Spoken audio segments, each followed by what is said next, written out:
এক ভাই আমাকে রিকোয়েস্ট করছিল ফ্রিজের কম্প্রেসর এবং গ্যাস সার্কিট কীভাবে কাজ করে এবং কন্ডেন্সার কেন হিট হয়।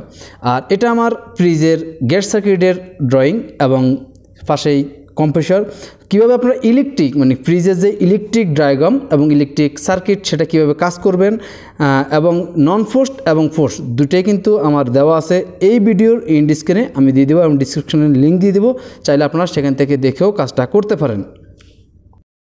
তো ফ্রিজের মধ্যে কিন্তু আসলে আমাদের মূলত হচ্ছে কম্প্রেসর, এই কম্প্রেসরটা, আর এটা হচ্ছে গ্যাস সার্কিট। আমাদের যে এই কম্প্রেসরটা হিট হয় এবং আমাদের যে কন্ডেন্সার হিট হয়, এটা হচ্ছে গ্যাস সার্কিটের কারণে, মানে গ্যাসটা যখন হাঁটাচলা করে তখনই কম্প্রেসরটা হিট হয় এবং কম্প্রেসরটার হাই প্রেশারের কারণে এই কন্ডেন্সার হিট হয়। এটা হচ্ছে আমার কম্প্রেসরের খোলা অংশটা, এটা হচ্ছে কম্প্রেসরের যে ঢাকনাটা আমি কাটছিলাম এইভাবে থাকে। যখন আপনারা নতুন কম্প্রেসর দেখবেন বা একটা ইনটেক কম্প্রেসর দেখবেন তখন এরকম থাকবে। আমি আপনাদের দেখানোর জন্য এটাকে খুলে নিয়েছি। এটা হচ্ছে আমাদের ডিসচার্জ লাইন, মানে কম্প্রেসরের মধ্যে তিনটা সেকশন থাকে, তিনটা পাইপ থাকে, সাকশন লাইন এবং ডিসচার্জ লাইন। তো তিনটার মধ্যে কিন্তু আসলে এখানে এটা হচ্ছে আমাদের যে পিস্টন থেকে বাইর হয়ে একটা হচ্ছে আউট, যেটা চিকন লাইনটা, এই যে চিকন লাইনটা দেখতে পাচ্ছেন এটা আমাদের এখান থেকে আউট হয়েছে। আর দুইটা হচ্ছে আমাদের ইন, এটা দিয়ে আমরা কখনো গ্যাস চলে গেলে বা কম্প্রেসরটা খোলার প্রয়োজন হলে তখন আমরা এখান দিয়ে গ্যাস চার্জ করব। আর এখান দিয়ে আমাদের কন্ডেন্সার দিয়ে এই দিক দিয়ে যখন আমাদের কন্ডেন্সার হয়ে, মানে প্রথমে কন্ডেন্সারে চলে যাবে গ্যাসটা, কন্ডেন্সার হয়ে স্টেনারে যাবে, স্টেনার থেকে এখানে ক্যাপিলারি টিউব হয়ে তারপরে এখানে চেম্বারে আসবে, চেম্বার থেকে এসে যখন আমাদের কম্প্রেসরে আবার গ্যাসটা রিটার্ন আসবে সেই অংশটা হচ্ছে এটা হচ্ছে আমাদের এই দিক দিয়ে, মানে এই দিক দিয়ে আমাদের কম্প্রেসর থেকে গ্যাসটা বাইর হবে, এদিক দিয়ে হচ্ছে ইনপুট হবে। তো এখানে হচ্ছে আমাদের যেই প্রথম যে কম্প্রেসর থেকে এখান থেকে যে গ্যাসটা যাবে কন্ডেন্সার, এটা হচ্ছে সম্পূর্ণ কন্ডেন্সারের অংশ। আর কন্ডেন্সারের সাধারণত ফ্রিজের নতুন অবস্থায় ভিতরে থাকে, যখন কন্ডেন্সারটা নষ্ট হয়ে যায় তখন আমরা যখন অনেকে দেখবেন যে বাহিরের মধ্যে আমরা কন্ডেন্সার লাগাই এরকম পিছনে থাকে এবং কন্ডেন্সারটা দেখা যায় নারকেল পাতার শলাকার মতো এরকম যে একটা পাইপ পেঁচানো, এটা হচ্ছে আমাদের কন্ডেন্সার। আর চেম্বারটা হচ্ছে আমাদের ফ্রিজের ডিপে উপরে এবং নর্মালে দুই জায়গায় ভাগ করে দেওয়া হয়। তো এখানে আসলে যখন দুই ভাগ দেওয়া হয়, যে উপরের অংশ এবং নিচের অংশ, উপরের অংশ বেশি বরফ হয়, নিচের অংশে কম বরফ হয়। তো এটা একটা কারণ আছে।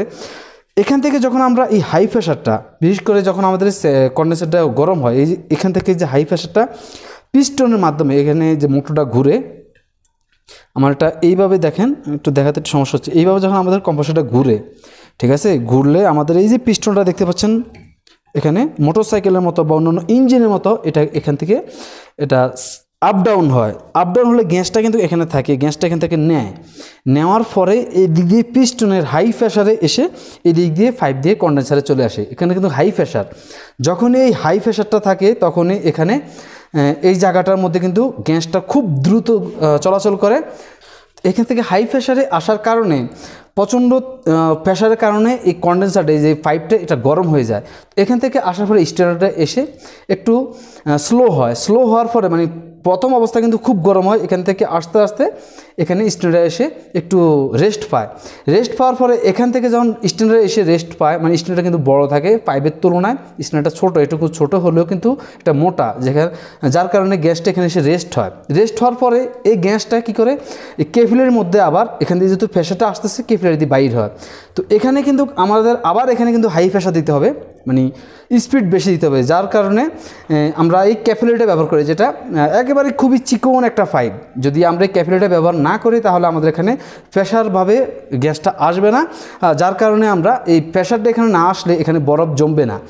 এখানে যখন খুব স্পিডে আপনারা যখন একটা পাইপ কাটবেন এবং গ্যাস ব্যবহার না করে যদি আপনারা কোনো বাতাস ব্যবহার করেন বা এমনিতে চালালে কিন্তু এখানে দেখবেন যে প্রচণ্ড প্রেশার হয়। এই প্রেশারটা এখানে যখন আসে, মানে গ্যাসটা যখন থাকে তখন এখানে গ্যাসটা এখানে আসার পরে এখানে ফোঁটা ফোঁটা হয়ে পড়তে থাকে। এই ক্যাপিলারি দিয়ে গ্যাসটা আসার পর প্রচণ্ড প্রেশারে আসার পর এখানে ফোঁটা ফোঁটা হয়ে যখন পড়ে, তখন এই ফোঁটাটা পড়তে পড়তে এখান থেকে আস্তে আস্তে ঘুরে গ্যাসটা আস্তে আস্তে আসার পরে এখান থেকে বরফটা হওয়া শুরু হয়। এখান থেকে বরফ হবে না, যখন আমাদের চেম্বারে আসবে ক্যাপিলারি পাইপের শেষ মাথা থেকে আমাদের বরফ হওয়া শুরু হবে। এই বরফটা হতে হতে আবার এখানে আসে, আসার পরে আস্তে আস্তে যখন নিচে আসলে কিছু ক্যাপিলারি এবং কন্ডেন্সারের দেখবেন পাইপ এখানে চেম্বারের শেষ মাথা পেঁচানো থাকে, যার কারণ হচ্ছে কি যখন এই কন্ডেন্সারটা কিন্তু গরম থাকবে আমার এখানে কিন্তু আমাদের পাইপটা কিন্তু গরম থাকতে হবে, যার কারণে এখান থেকে ফোটা ফোটা হয়ে গ্যাসটা যখন আসে এখানে আস্তে আস্তে সে আবার পুনরায় ফেরত পায়, তার স্মৃতিশক্তি ফেরত পায় যে গ্যাসটা সে এক সময় এখন কিন্তু তরল পদার্থ, যখন সে আবার এখানে আসে একটু গরম পায়, গরম পাওয়ার কারণে এখানে কম্প্রেসারের তাপমাত্রার কারণে কিন্তু এখানে সে আবার তার স্মৃতিশক্তি ফিরে পায় যে সে এক সময় গ্যাস ছিল, তখন আবার সে এখানে গ্যাস হয়ে কিন্তু ভিতরে প্রবেশ করে। কখনো যদি কোনো কারণে এখান থেকে এই লিকুইডটা মানে গ্যাসটা যখন লিকুইড থাকে পানির মতো থাকে, তখন যদি সে সরাসরি পানিতে রূপান্তর হয়ে কম্প্রেসারে চলে আসে তাহলে কম্প্রেসারটা জ্বলে যাবে, যার কারণে কিছু গ্যাসের পাইপ এখানে কন্ডেন্সারের পাইপ দেখবেন যে এখানে চেম্বারের সাথে পেঁচানো থাকে। এবার অনেকে হয়তো বলবেন যে আমাদের একই ফ্রিজের মধ্যে একটা পাইপ ব্যবহার করি, কিন্তু আমরা উপরে যে ডিপ থাকে সেখানেও বরফ হয়, নিচে যে নর্মাল সেখানেও ঠান্ডা হয়। তো এখানে আসলে আমরা যখন একটা ফ্রিজের কাজ করি তখন এখানে একটা পাইপের মাপ আছে যে আমাদের একটা ফ্রিজের সাইজ অনুযায়ী, ফ্রিজের সাইজটা অনুযায়ী কম্প্রেসারটা হয় এবং সেই সাইজ অনুযায়ী কন্ডেন্সার হয়, এবং এই সবগুলো কিন্তু একটা সাইজের উপরে নির্ভর করে। তো চেম্বারও কিন্তু আমরা সাইজের উপরে নির্ভর করি। তো এই চেম্বারটা কিন্তু যখন আমরা ফ্রিজের ডিপের মধ্যে বা উপরের অংশে ব্যবহার করি তখন আমরা একটু বেশি পাইপ দিই, ধারণা এই পাইপটার 3 ভাগের 2 ভাগ অংশ দেয় আমরা ডিপের মধ্যে, আর 1 ভাগ অংশ থেকেও কিছু কম আমরা দেই নিচের অংশে মানে নর্মালে, তখন এখান থেকে কিন্তু বরফটা হওয়া শুরু হয়, যার জন্য উপরে বরফ বেশি হয়।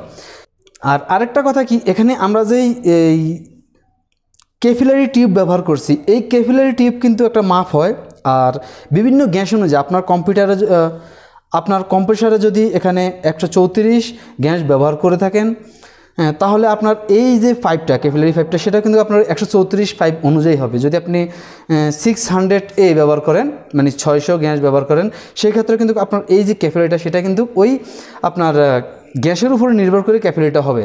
আর এখানে যে স্টেনারটা সবচেয়ে ভালো স্টেনার হচ্ছে সিলিকাজের স্টেনার। অনেকে আমরা দেখি যে পয়সা বাঁচানোর জন্য শর্টকাটের জন্য আমরা স্টেনার ব্যবহার করি 1000 স্টেনার, সেটা কিন্তু আমরা 2 সাইডে 2টা জালি থাকে বাস, আর কিছুই থাকে না।